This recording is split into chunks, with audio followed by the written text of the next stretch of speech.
Hey, this is Amy with Flower Moxie, and we're doing a product video on Delphinium. So if our videos help you, if you like them, hit the like button, subscribe, and visit flowermoxie.com to shop your DIY wedding flowers or to learn more, because we have a lot of education. Okay, Delphinium. I love this stuff and I hate it. Love it because it's beautiful and it's blue, and blue is a very hard to find flower color, very, very rare. This is the light blue.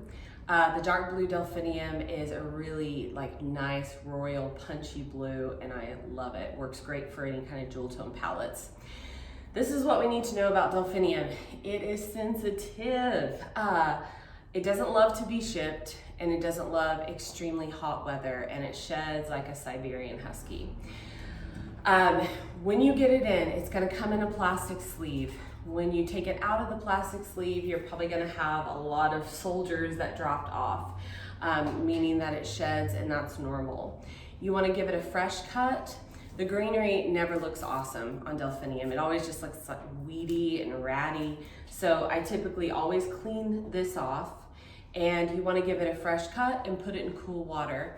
Delphinium needs to be in a cooler area environment.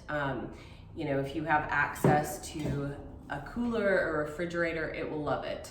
What I don't want to see, and what I see often, is my gals will email and say my Delphinium isn't looking good, and when they send me a picture, or the orders team a picture, it will be in its plastic sleeve, all crowded, deep into a bucket in the hot garage. It will rebel, give you the middle finger, and up and die on you. That's exactly what will happen. So when I get this stuff in, it just needs special care. I just keep an eye on it, and I put it in the cooler if I feel like it needs it. Delphinium in general, I typically work with it in larger scale arrangements. So ceremony urns, it does really well in foam for arches. I find it does pretty well outside of water. So I've built installations with chicken wire where there isn't a water source, and of course you have to do this the day of, before the event.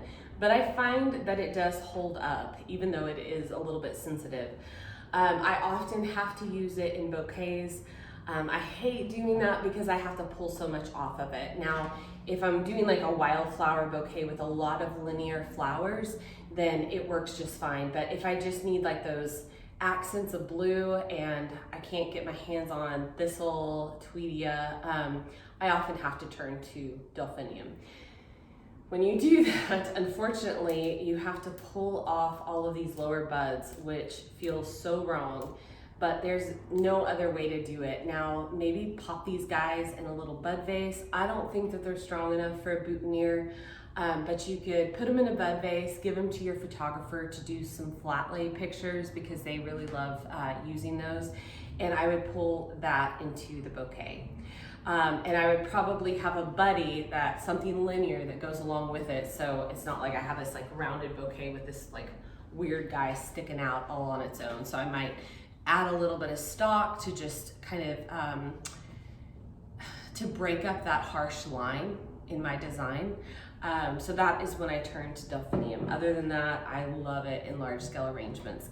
I really cut this down. You can see how tall it is, and I probably cut half the stem off just because I knew that I wasn't gonna need all of that stem. So a lot of good things about Delphinium. Bad things: sensitive, sheds easy, doesn't like extreme heat. So if you're getting this, then just give it some special care, and don't be too scared if it sheds.